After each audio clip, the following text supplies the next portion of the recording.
What embargo? It's time for the top 10 of 2015. We've been a little in absentia for a little while. It's been crazy. Yellow Snapper was in Thailand doing some CIA stuff. Who knows? Yeah, getting food poisoning. Food poisoning. Did you get food poisoning? Dude, really bad. No kidding. Like, from what, you think? I think it was I went to one of those floating markets and, a bunch of boats, and you get the actual food from the boats. That's a bad idea waiting to happen. Yeah, I know. I mean, I got to realize that in a developing country, the sanitation isn't exactly up to our standards. So yeah, my brother got Q fever in Iraq one time. Yeah, because it's from like the Tigers Euphrates, because they're all like they dumped dead bodies in it. So he just got it because they're cooking some onions and water. He was doing this little meet and greet with some people. He was Q fever. He was in the fucking hospital for forever, man. It's crazy. Yeah. Luckily, I've never gotten food poisoning though, so I'm good. No, I mean, to the extent you're in the United States, probably pretty slim chance. But dude, I was out for 2 days, like 2 days, fever, gone. And were you lying at your house thinking you're gonna die? Yeah, and then getting gastrointestinal issues the whole time too. Like, oh, dude. Did you have it on the airplane back? No, thank God. Oh my gosh. You know what though? You know why I don't like this? You know what this makes me think of? World War Z, man. World War Z. This is how the fucking zombie shit spreads. You know what I mean? Well, you didn't have anything on the airplane. You're perfectly fine. Like 2 days later, boom, you're fucking Oakland spreading shit. I'm just saying. All right. So what are we here to talk about? Top 10. We're here to talk about top 10 Habanos of 2015. Yes. And as you and I discussed, and it's always the rule, in my opinion, for top 10s, especially with Habanos or Cuban cigars. Rule number 1, it doesn't matter when that cigar was released, because I think Cuba's different than non-Cubans in the fact that they just don't have as many new releases. Yes. You know what I mean? Yep. So anything goes as long as it comes from the island, in my opinion. And in my opinion, I think the top 10 best smoked, that's in terms of flavor and everything for us, and not based upon release date, because as most people know, Cuban cigars, like regular any other cigars, they evolve with age, especially Cubans. Yeah. And typically they get better with age, and there's different maturation processes within the actual cigar after it gets rolled. So absolutely. So yeah. So that's where we're going with that. And this year we decided to expand from top 5 to top 10. I don't think we could ever do a top 25 because we'd have the same cigars on there all the time. But top 10 is doable in my opinion. Yeah, for sure. So, well, first of all, sorry that we've been away for a couple of weeks or whatever the heck that was. I think it's been like a month now. But we missed a month. Yeah, but yeah, I was in Thailand vacation, and Seth was just smoking a bunch of warp stuff. I was just smoking non-Cubans, getting ready to release my top 10 non-Cuban. Oh, and then I had a baby, but that was recent. Yes. That doesn't count. No. But so let's get down to it. But we're back. Yeah. We're gonna start with our 10s, and then we're gonna work our way to the numero uno spot, and let's see how many we have in common, because I bet very little. Probably very little. But starting at number 10. I'm going to start it off. Let me do this. All right. So my first, my 10 and number 9 are, they taste like they still need quite an age, but given their... Why are you giving the 10 and 9? Just do 10. Oh, I will, but there's a correlation between it. But I'm not going to give the 9 yet. So my number 10 is the A. Chapman Connoisseur A from 2014, November of 2014. Really? Yeah. Wow. Why wow? Interesting. Shouldn't that be on your list? Isn't it on your list? No, I don't think it's there yet. But I see where you're going with it. And I just don't think it's there yet. It's a great stick, though. I think it's one of the boldest rendition of what A. Chapman comes out with. And for such a strong...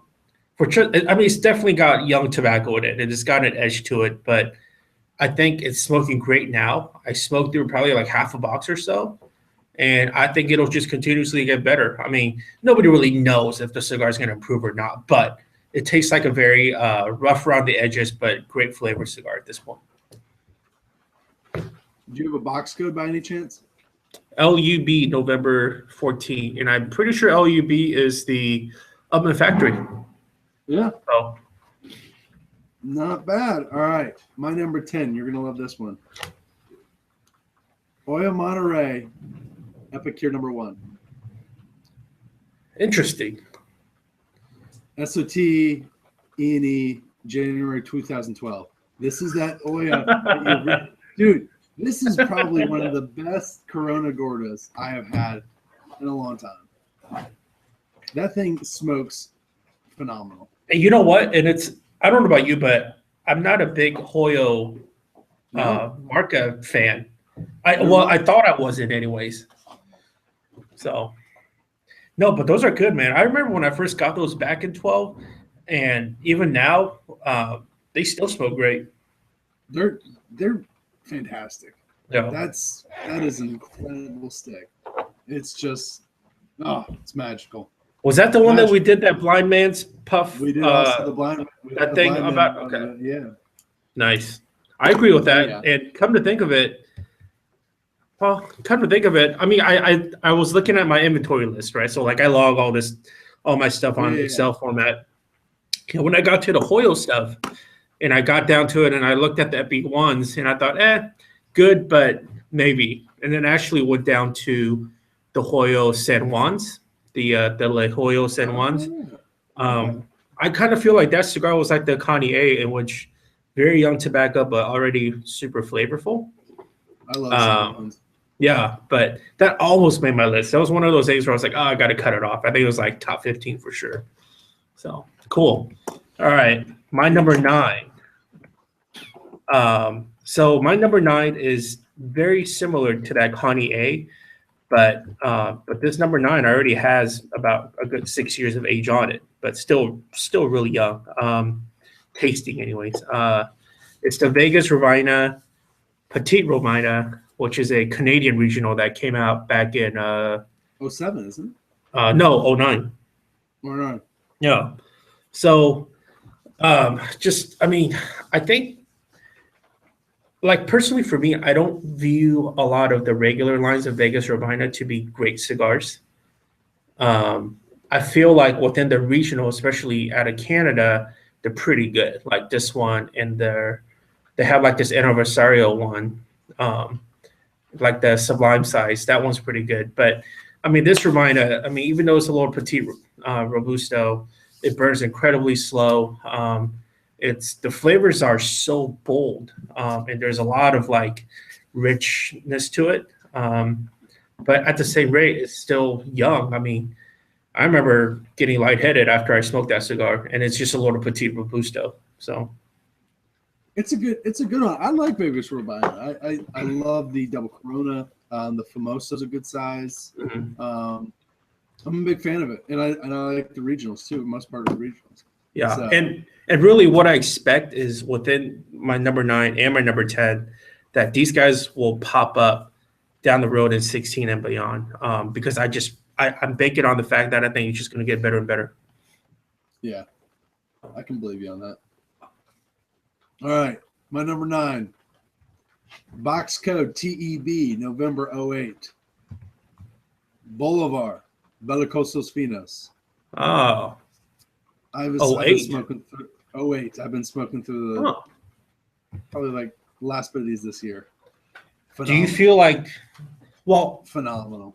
I think this year in general, and I think for the last maybe 2-3 years, that the Boulevard Belicosos Finos, Cuba's hitting it like on stride. The recent production has been completely solid. I'll agree with you on that one. But man, do you remember those TEB 08s? Oh yeah. It's hard to beat those box codes. Those are like 2012s. TEB 08s are freaking phenomenal. Pretty much TEB 08s, anything with that kind of a box code, buy without hesitation, in my opinion. These are. I've basically said, if by some miraculous chance you come across a box TEB 08. Yeah. Snag it up. Snag it. I don't know Now- how you're gonna find it, but snag it. Well, you can during mainly private sales. You're gonna pay. yeah. You're gonna pay up the ass for it, but. Yes. But here, let me ask you a question about this. So, can you tell us a little bit about how that '08 might have been different from the recent production BFFs? Like, I mean, automatically, I assume that in terms of strength wise, it probably decreased, but maybe not. I mean, No, there's not as much. You know, your Bolivar's got that strength when it's young, and it's got that medium full thing. But you know, since the '08, it's probably more medium strength, full bodied, full flavored. It's really kept those flavors. The tobacco's aged well. I also think that it also comes back. I think 2007, 2008, Cuba Tobacco Habanos really turned things around, and they started showing improvement.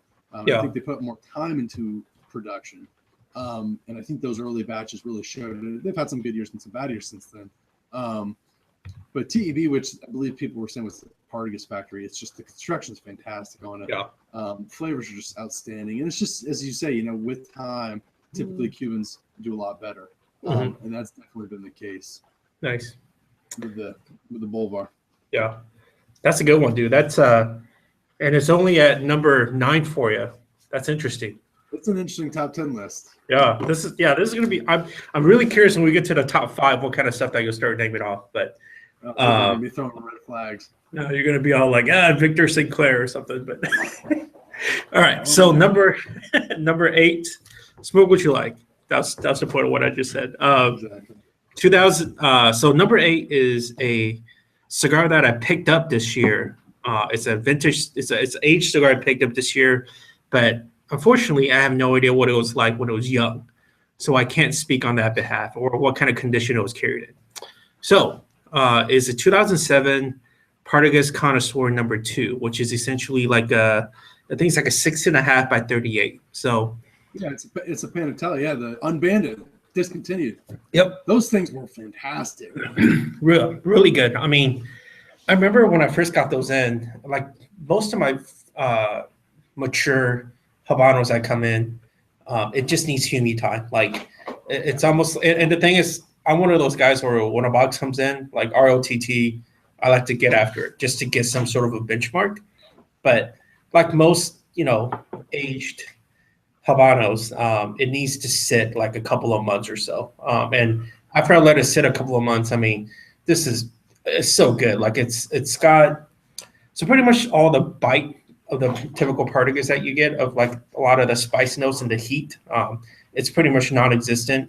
It's got tons and spades of like cream and nuttiness, and it's got a really good body to it. So Yeah. The only downside of it is I can't get any more from the source that I asked. They don't make it. They don't make them anymore either. They discontinue the 1, 2s, and 3s. No. Which they were good. They were good. Mm-hmm. I was a big fan of them. And, there's a lot of guys, especially those true passionate collectors, those older smokers, who if you talk to them about the Partagas Connoisseur 1, 2, and 3, they'll rave about it. Yeah, for sure. So yeah, it's one of those. It's one of those cigars where you get those old school guys on the forums, and they'll say, "Oh yeah, they don't make them like they used to." Like they don't make them like this. It's the 65 and 70-year-olds who have nothing else better, who've retired or just drinking coffee, right. smoking Cubans. Yeah, those guys, the troopers. And they'll talk about this particular cigar as one of those great ones from back in the day.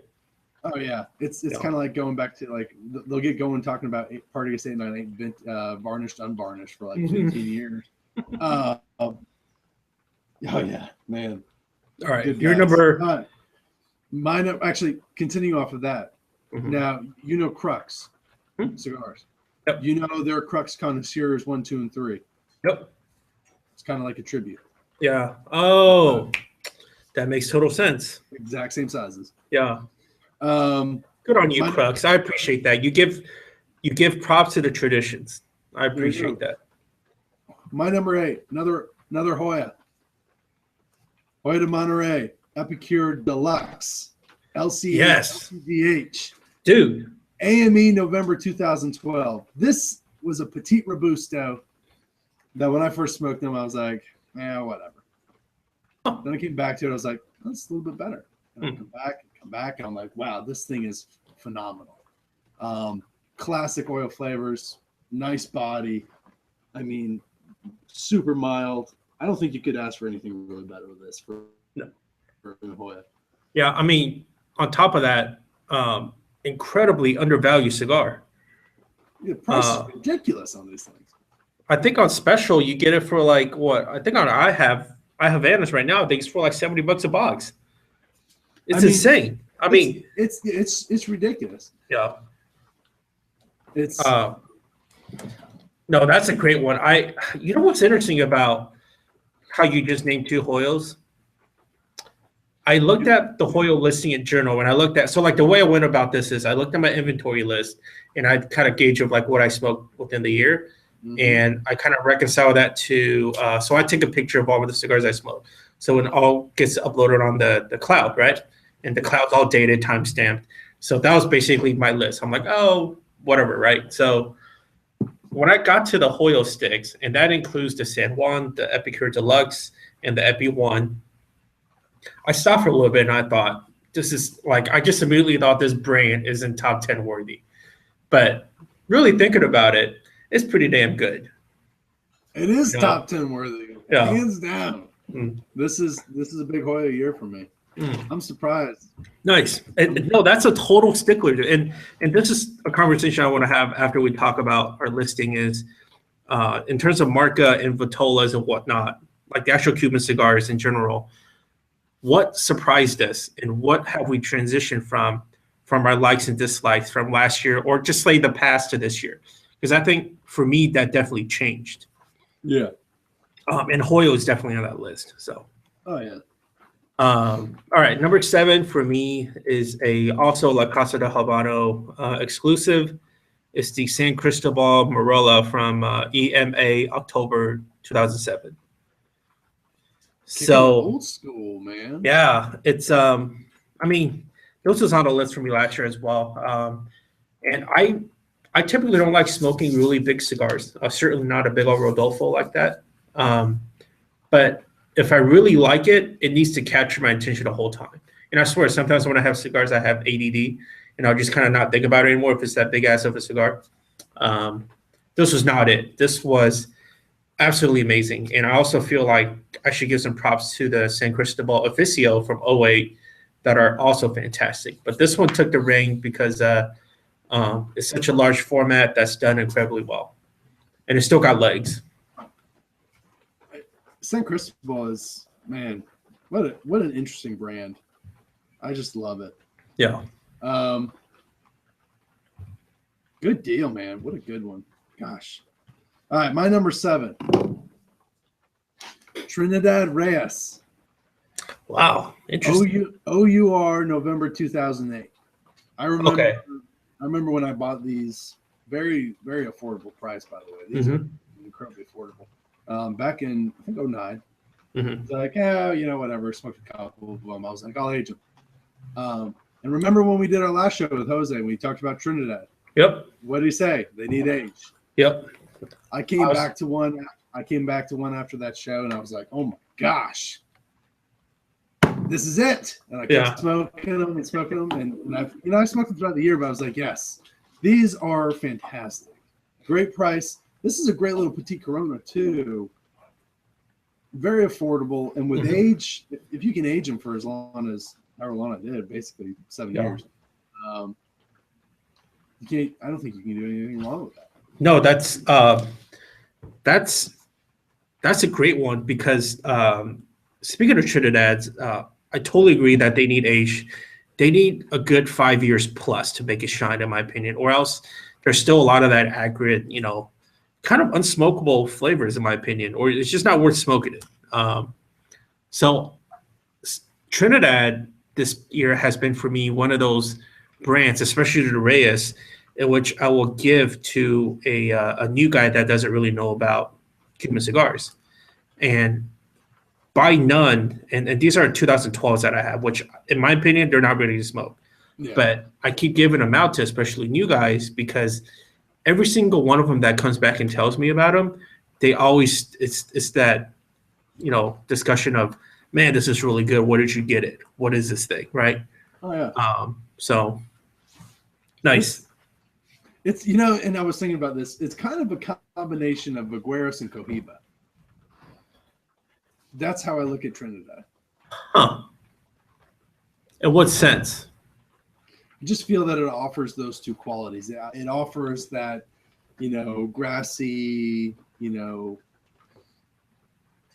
bit of a citrus lemony, lemongrass quality of the Cohiba, kind of, but also that like hay and country and barnyard kind of feel with the Vigueros.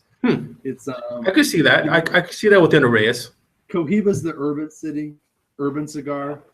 Vigueros is the country cigar. Trinidad it's the suburbs. Huh. And being the dad, man, I'm in the suburbs. The city life's gone, and until I retire and move where else in the country, I'm smoking the suburbs. Yeah. No, right on. That's a good analogy. Sure it is, I guess. Yeah. Number six. Number six is actually a cigar that was released this past year.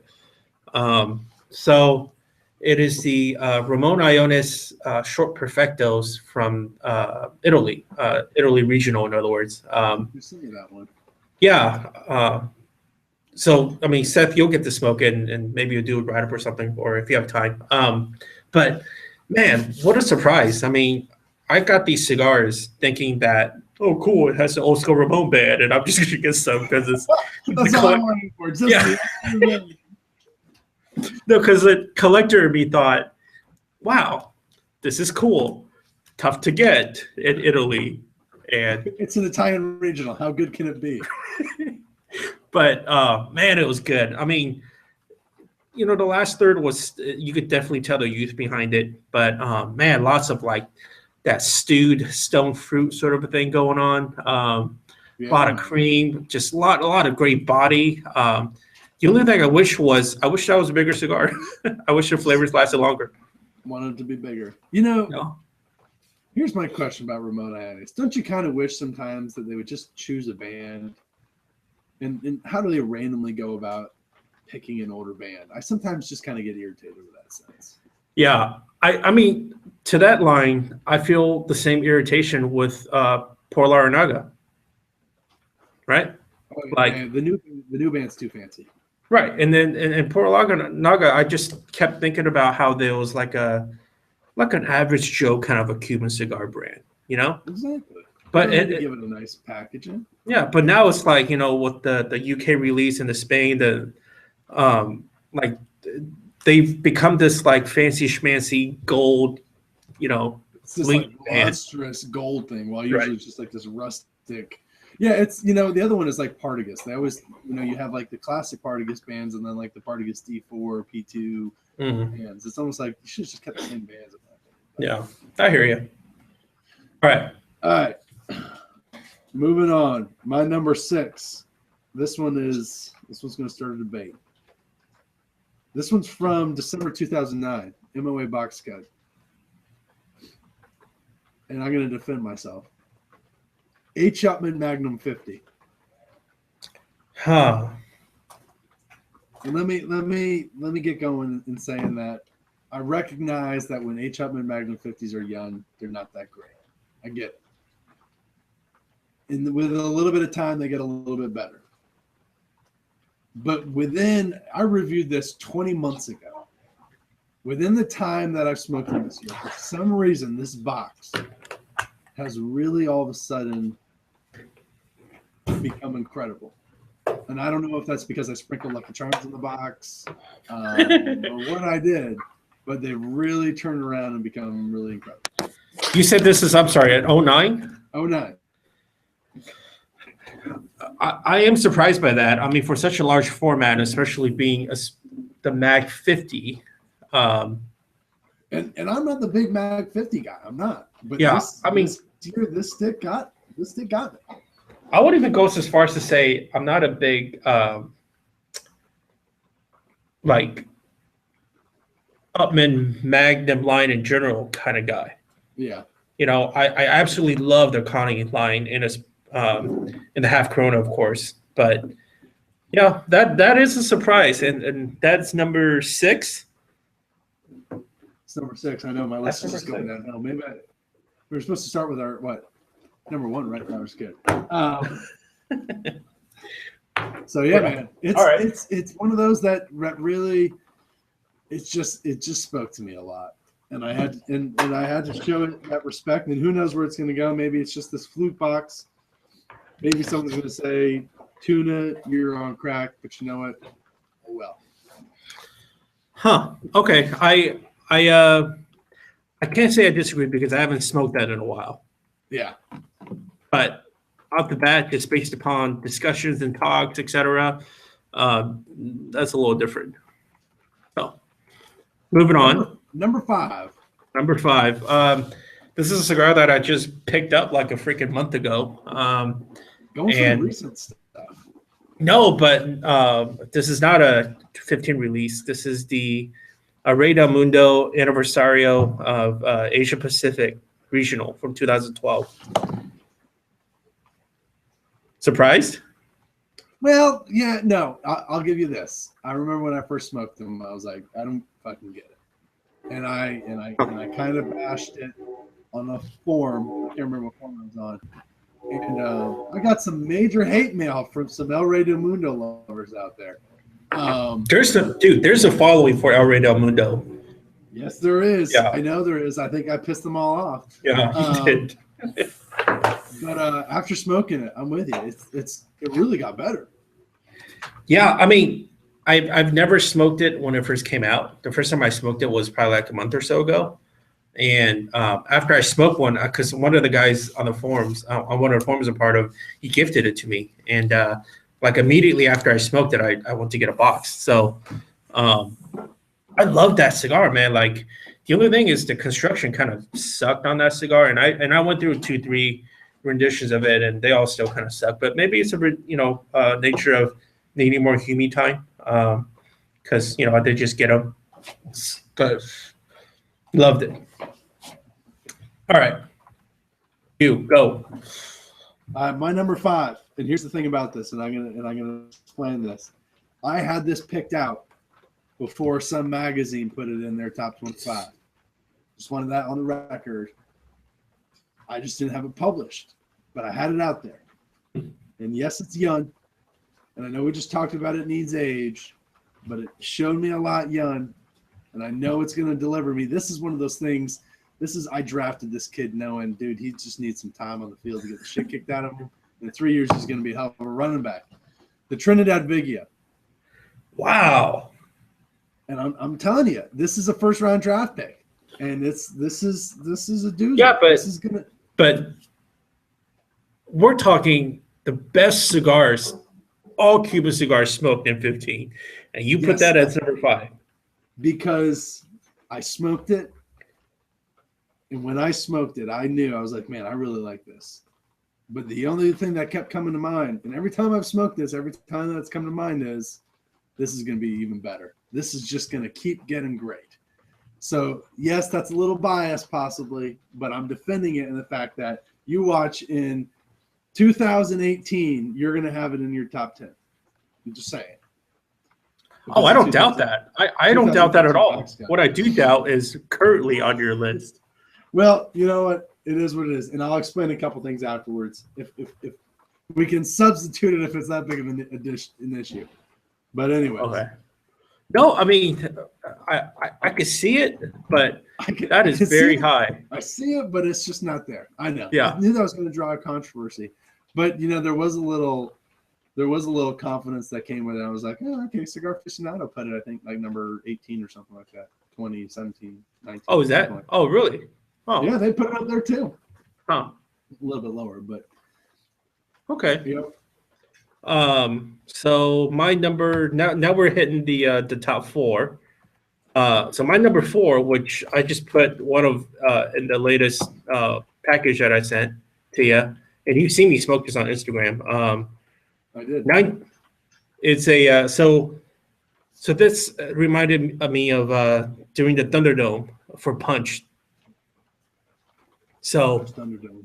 yeah, so Punch Thunderdome made me think, man, what else? What other punch do I have? And I started just kind of smoking random ones that I had, and to come out of it, the one that I hit for number 4 was a unbanded punch. Is a 1999 punch Super Selection number 2. Super Selection number 2. Yeah, I don't know much about Super Selections. I sure as heck have not had a lot of them. I know that it has been discontinued in 2002. And I was lucky enough to basically one of my buddies got one of those cabs of 50 of these guys, because I think it only comes in cabs of 50s. But anyways, so he parted like 10 of them. Dude, it's so good. Like I can't, like I think when people talk about cigars from back in the days and how well they're smoking right now, even though it's been so long, and it has so much flavor and still has the strength, not overly powerful by any means, but still, you know, you're smoking. This is a prime example of it, and I also feel like this has another 5 years to go, at a minimum. So, great cigar. Box 50. Yeah. Man. Delicious Habanos. I'm curious what you'll think of it, Seth, when you get to smoke it. So, 1999. Dang, that's an old baby. that is, Wow. but I'm looking you forward to will that. you will not guess that is a 99. You will guess that is probably in like, you know, like 2005s or around that time frame. So, Interesting. yeah. All right. My number 4, the Ramon Iones Gran Robusto Edition Regional Benelux. Now, here's a catcher on this. This is a 2008. I smoked the 2008 regional. But if you know the regional program, what you do, you know that if it's successful the first year, they can bring it back again for the second year. Well, in 2007, they released this. The thing was a success. They brought it back in 2008. When I was in Antwerp, I was in the La Casa del Habano there. They had a cabinet, a slide the box of these because they came in cabinets of 50. They didn't have any full ones, but I didn't get the box code, but I just picked up a bunch of them out of there. This is fantastic. I wish all Ramone smoked like this. This is one of those things, if they made this regular production, they better back it up consistently because it was fantastic. It was And these are the, you know, moments like that makes me think, man, why, like Ramon, for instance, I think they knock it out of the park pretty consistently with their ER program, their regional program for Ramones. They do. And it makes you think, dude, are the tobaccos that you guys have that truly limited that it could only be a regional? Or why can't you turn this into a regular production? I don't know, because of course Cuba doesn't disclose any of that stuff. They don't, and it's one of those things I sometimes say, you know, it's like, you know, I could sacrifice getting rid of the special select in the Petit Coronas if you made this consistently. Mm-hmm. I think a lot of people would back it up, and it's one of those things that's kind of, and I mean, don't get me wrong, Cuba discontinues shit all the time, but this was just, it was awesome. Knowing what they had, if I went back there and they had a cabinet of 50, I'd buy it in a heartbeat. Nice. Great. Very nice. All right. Moving right along. Number 3. Number 3 is pretty high up on the list for a very controversial limited edition that came out. It is a jawbreaker, but I can't stop smoking these damn things. And yes, I'm talking about the Cohiba Robusto Supremos, which is the 2014 limited edition. I threw it up there. Yeah, you know, this year, thinking about large format Cuban cigars, for instance, you know, well, this cigar is fucking amazing.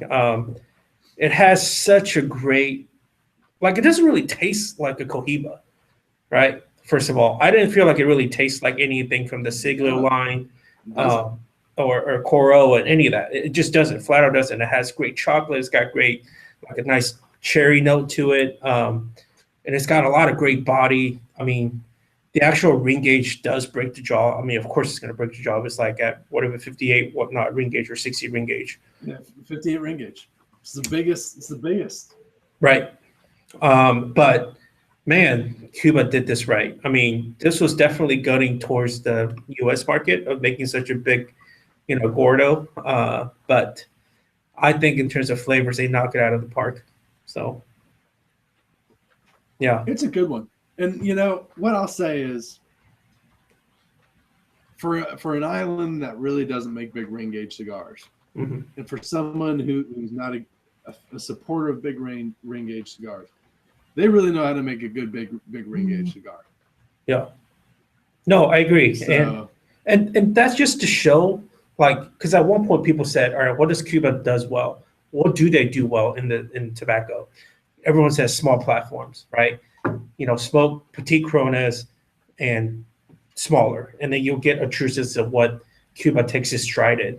No, bullshit, because this cigar was amazing, right? And as a matter of fact, the H. Upmann Mag 56 limited edition for 15, that was actually my number one cigar on Blind Man's Puff, in which I contribute to.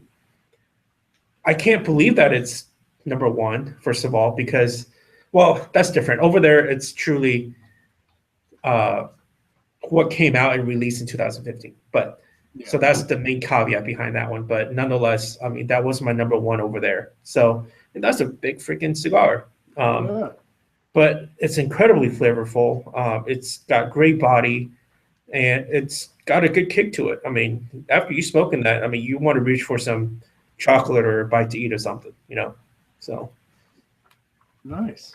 Yeah. Number 3. That's tribute to Punch Thunderdome, man. Punch Gran Robusto, Spain. I knew you were going to list that one. Dude. I knew you were going to list that one.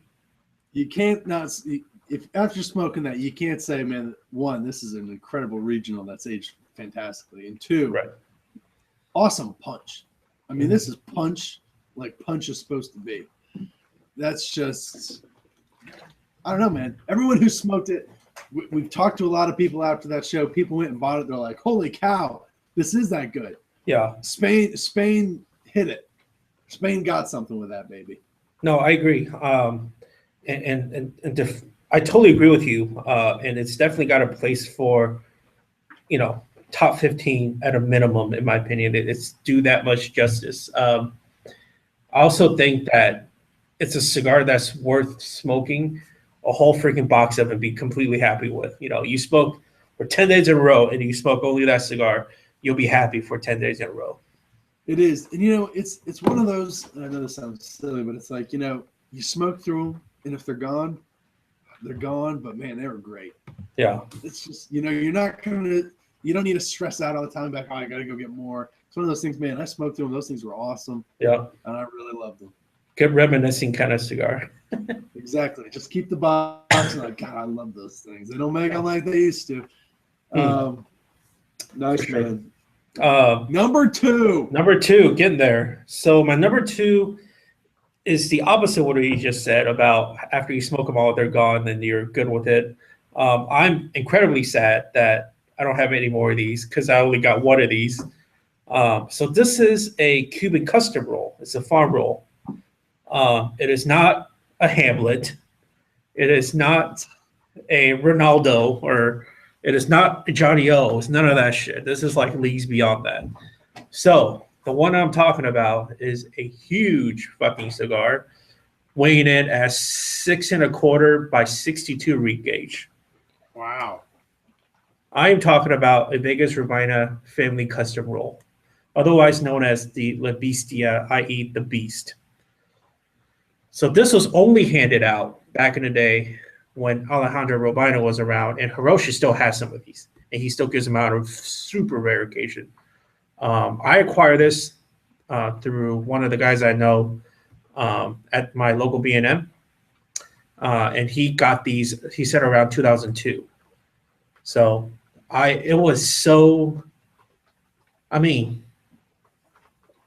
I think when you talk about a perfect cigar, this is it. Spice, sweetness, creaminess, earthiness, just everything with a cigar that a cigar should be within the body of it, within transitioning, within building upon first, second, last, third. It's got it all. I smoked this so freaking much at the end that I'm pretty fucking sure the cherry of the nub touched my tongue. And that's when I put it out. It's like it's done now. Yeah. Man. But I went back to the guy and I actually asked him if he had any more of them. And he said, yeah, I think I have one more. And I said, I'll buy it. Name a price. And then all he said was, let's do a trade. Because I know that he doesn't really smoke Cuban cigars anymore. He likes his Davidoff. And I'm like, you want some, I was like, you want some Davidoff Nicaraguans or something? Yeah. He's like, yeah, just give me a couple of those and we'll be good. I was like, all right. But I haven't talked to him since. But I am going to do it. I mean, I'll do it a freaking heartbeat. I'll probably do a reach around, after I do something like that with him. So, all right. Speaking of special sticks, those cigars that are just special. Edmundo Dantes, Conde 54, Regional Edition Mexico 2011. I don't think number 2. Wow. I don't think you can make anything better than Edmundo Dantes sometimes. I agree. I mean, you smoke those, and you're like, this is it. This is all I want to smoke. I mean, what a fantastic, and it's a very interesting regional because it's a regional release because it's it's like a spinoff of the Monte Cristo, but they couldn't do it because of trade restrictions or everything like that. So they made it Edmundo Dantes. I mean, you smoked the 109, which is phenomenal. It is phenomenal, but my money is actually on the 54.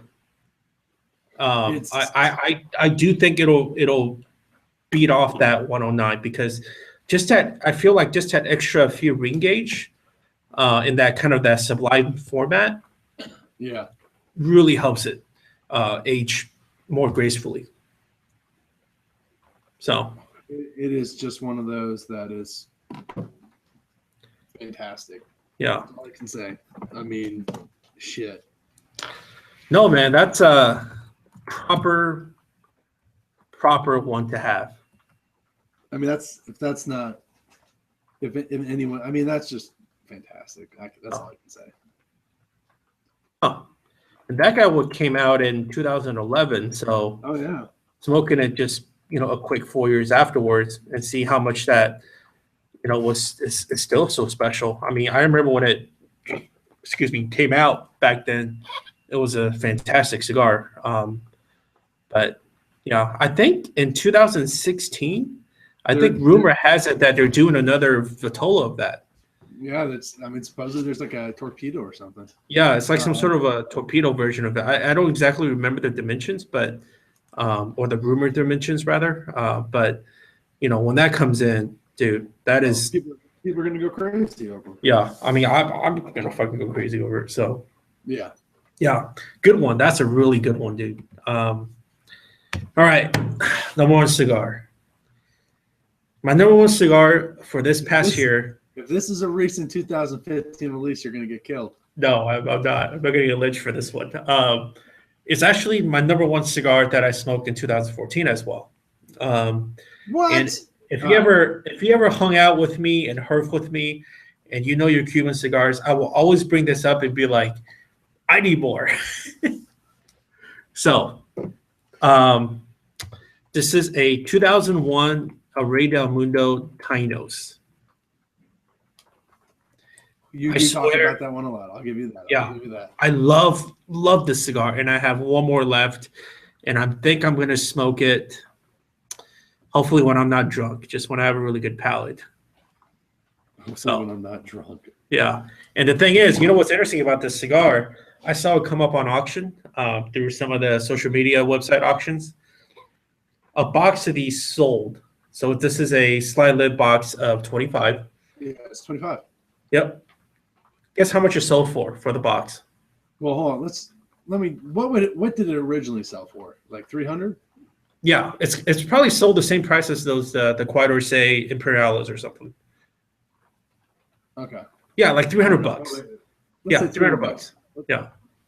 10 grand. No, not that much. Come on, man. This is Dude. these are Davidoff Dunhills. $3,500. $3,500. Dude, 10 grand, 3,500. Either way. Yeah, I mean, if you got kind of a beg to buy cigars in the first place, it doesn't fucking matter to you. But yeah, nonetheless, yeah, exactly. Incredible. That's Am I gonna pay $140 a stick for this? No, hell no. I'll never do that. But amazing, amazing cigar. And I the only thing that makes me sad is I'll have one more of these and they're going to be gone soon because I believe in smoking all of these right now because they are perfect right now. That is a 100-point cigar for me. The Vegas Urbana Custom Roll is a 100-point cigar for me. I can't name any other cigar that goes even remotely to being 100 points. That's man, you pulled out a vintage discontinued on me. Hey, man, you gotta do what you gotta do in this. Yeah, I support it. All right, tell us your number one. Tell us that Kawaba that you love so much. That Kawaba, Montecristo 80 Anniversario. I was wondering when that one's gonna show up on your list. I'm telling you, when you smoke it, you're gonna say, this is what I'll say. These past couple years, year and a half, nice. Ever since the whole Cuba talks come up, everyone's been bashing Cuba. They don't grow the tobacco, they don't blend, blah blah blah blah blah. You know what I'm talking about. You've heard it. Oh, yeah. This is a cigar from Cuba that I would love to give to all those people and say, you're a fucking idiot. Yep. And they would smoke it and they'd say, yep, I'm fucking wrong. Because it's just, that's it. Yeah. It's like, it's up there with Mundo Dantes for me. That just shuts people up. That just puts people in their place. Yeah. And this is that cigar is a prime example of saying, yes, when Cuba wants to, they make the best cigars in the world, bar none, period. I agree. When they put their minds to it, it's right. Like now, it's yeah. What? No. Well, so I just had this discussion with somebody actually, and he said, so we're talking about our top whatever cigars of the year, and he knows that I'm a total, I like my Cubans more than the nons, and I like them overall more, and I think they're better, they're tastier, fits my palate more. So, and he goes, you know what? I disagree that Cuba makes the best, has the best tobaccos and make the best cigars. And I was like, listen, the only reason why you disagree is because you mainly smoke non-Cuban cigars. And the few Cuban cigars that you smoked, think about what they are. And the reality of what they are is they're regular production cigars. They're new regular production cigars. And every time he rated one of them, it rates in the upper 90s or mid 90s, right? And I said, how many of the non-Cubans that you smoked this year came remotely close to that? And then he mainly named things like Warped, Illusione, Mad Respect. Don't get me wrong. Oh, yeah. Mad Respect to a lot of those. Right. So I said, what does that tell you? You think it's a coincidence? Uh-oh. Yellow Snap is getting paged. It's the food poison cigarette. Oh, God. I'll finally shit normally. But anyways, but yeah, I mean, Monty 80th, Mundo Dante 54, vintage Tainos Arena Mundo. Oh yeah, new shit. Like, so my top 5 is basically, out of the 5, 2 of them are fairly new within the last 2-3 years.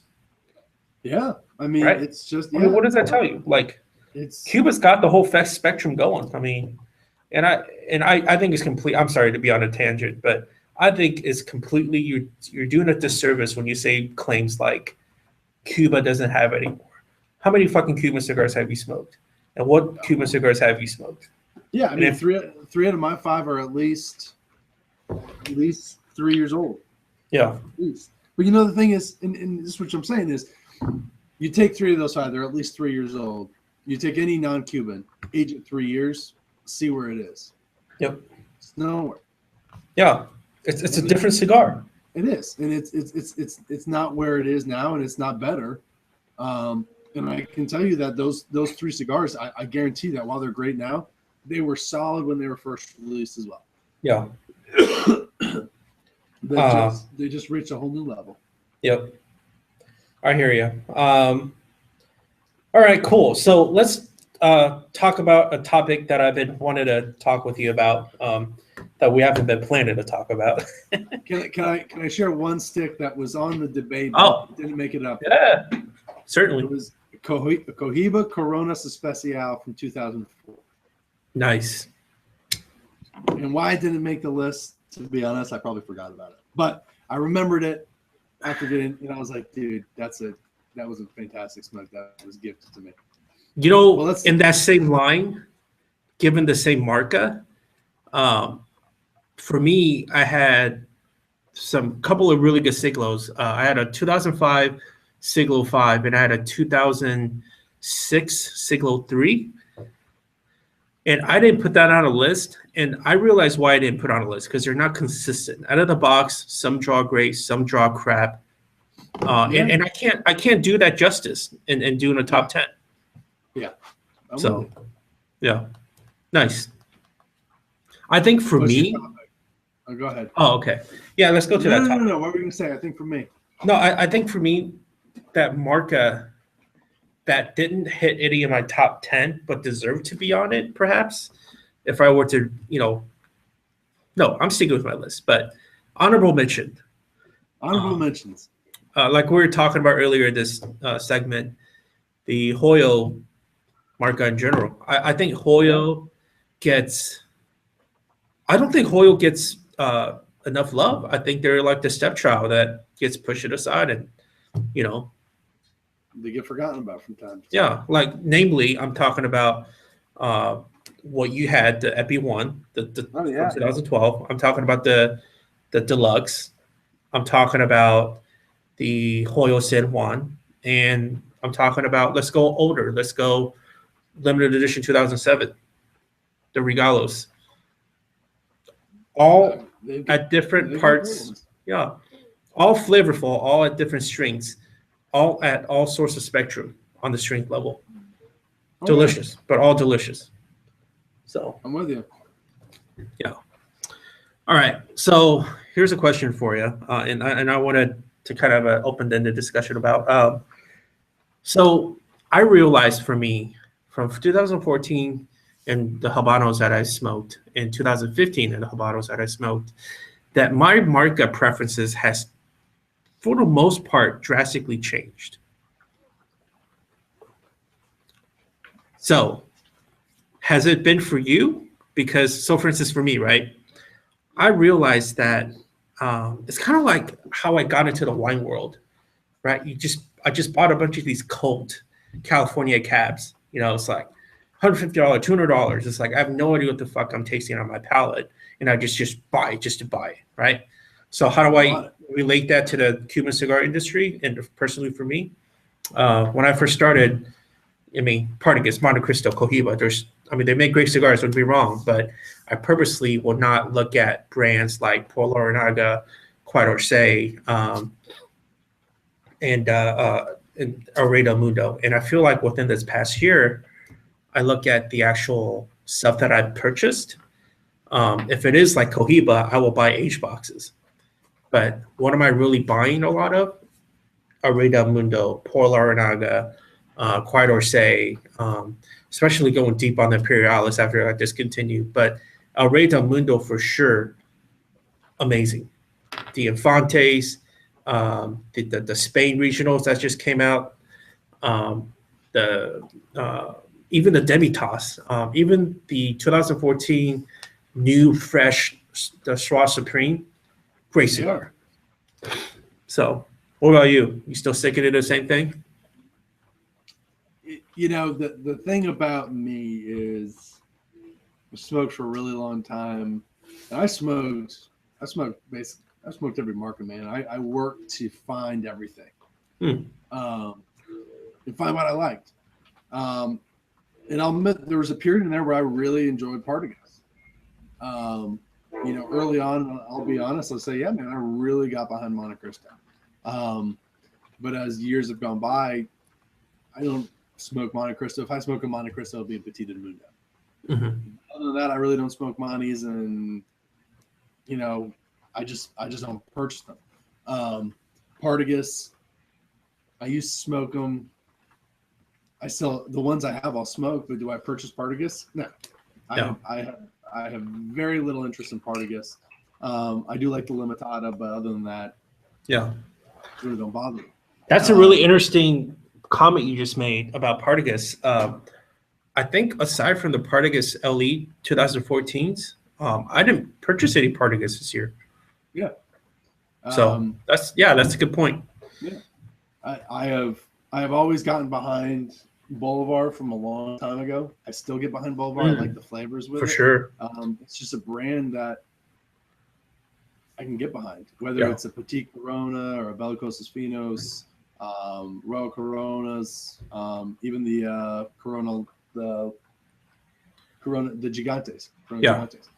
I like the flavors delivered. So that's one of those brands that I've stood behind and I've made purchases on. Pearl Aranaga, there's very little to choose from, so I just purchased Petit Coronas. I like them. Yeah. And the thing is, Pearl Aranagas, if you're talking about the UK release of the Sober Alienantes or Sober Aliens that people always call them, and then the Spain regionals. Wow, slipped in my mind. The Spain had a good one. Even the Picadores has gotten better, but it's like, to me, just give me the old faithful Petit Coronas. Yeah. To me, that's just like, that's the flavor profile I like in the brand. Right. It does well with age. It's a good quick smoke. Yeah. Agreed. Ramon Iones, I'm not smoking as much of them as I used to. I find that I'm getting behind the regionals. Yeah. I'm having a lot of fun with the regionals, but it's how often do I smoke? I never really smoked the Petit Coronas or the Robustos. I mostly smoke the double Coronas, which I'll smoke, but it's just, I don't. It's wintertime now. When summer comes, I'll smoke some more Ramon Iones Gigantes, but not really. I hear you. So, and the other brands that I really stick to, and it's a brand that I've been a fan of, but I continuously come back to, is H. Upman. I'm a big H. Upman guy. I was just about to say, I completely forgot to call out H. Upman. I love that marca. I think you name a Vitola, I'd be a fan smoking it. Yeah. From the Sir Winston down to the half Corona. Yeah. It's just, and I know you're not crazy on Juan Lopez, but man, I love it. Robusto or Corona Gorda, great flavors. I always consider them like a kind of a cheap H. Upman, and it's just, they do well with age, and they're good young too.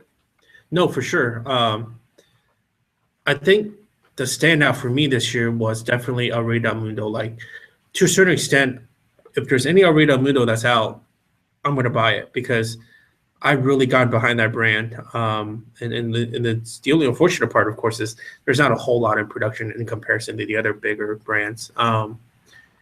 What I can't get behind till this day is brands like Kawaba, Fonseca. Okay, yeah. It's the same bullshit. Quintero, like, why am I gonna buy any of this stuff? Like, because first of all, I smoke cigars because, I don't believe in yard cigars. I believe in smoking enjoyable cigars. So that stayed true throughout the years for me. But the market definitely shifted, and I bought this past year probably the most Ramon Iones. But the funny part is, when I think about what I most enjoy this year smoking, it's not Ramon. It's far from it. It's a lot of the old faithfuls, really, and the newer stuff of still within the same market, but still really enjoys, like H. Upmans and the San Cristobals and the ERDMs. I need to come back to ERDMs. I haven't really given much time to ERDMs, and maybe I need to. So it's a pretty lighter. It is, but I don't actually like I don't like getting nicotine effects on my cigars at all. So I think that's one of the reasons why I like El Rey del Mundo so much, because they are definitely lighter smokes, but I mean, they're very flavorful. So it does very well, from my understanding. It does very well in the Asia Pacific market, and it's interesting to see where these markets do well. Like Por Larnaga does very well in Asia Pacific, and I know England. Yeah. You know, Florida Cano I think does very well in Asia Pacific, England. Asia Pacific and England are pretty. And then you look at like Ramon. Ramon kills it in the Middle East, right? Like everything that comes out of Middle East is gold. Yeah, they do Middle East, and you know, I think they do a little bit of you know, the Northern Europe. Yeah. So and then you know, you have a lot of other stuff that's just. But it's I'm with you. It's just I haven't bought Partagas in forever. I haven't bought Cohiba in forever. I mean, yeah, you know, did I get some Bahiques at duty free? Yeah. You know, have I smoked them yet? No. I don't know why I got them, but I was like, oh, I should have Bahiques. Yeah. I mean, you can't bypass a beautiful Bahique band and some gorgeous Colorado red wrappers. You can't. So yeah, I mean, the box is enticing. It just draws you in. You're like, oh, yeah, it's box of 10. Let's get them. So, yeah, it's one of those things I'm interested to see where next year goes. Speaking of next year, let's talk. Let's spend a quick 5-10 minutes to talk about next year. I think we should start next year with an A. Chapman Magnum 56 show. All right, let's do it. We want to see the big. So yeah, maybe that's a good concept for our next show. Is let's talk about big format Cuban cigars. We'll talk about big Cubans. Yeah, big Cubans spending the G's. Yeah.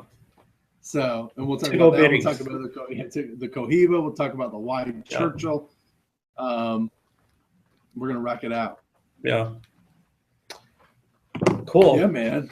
But other than that, man, that's our top 10. I have it up. June, you can send me our list. We'll put it up, and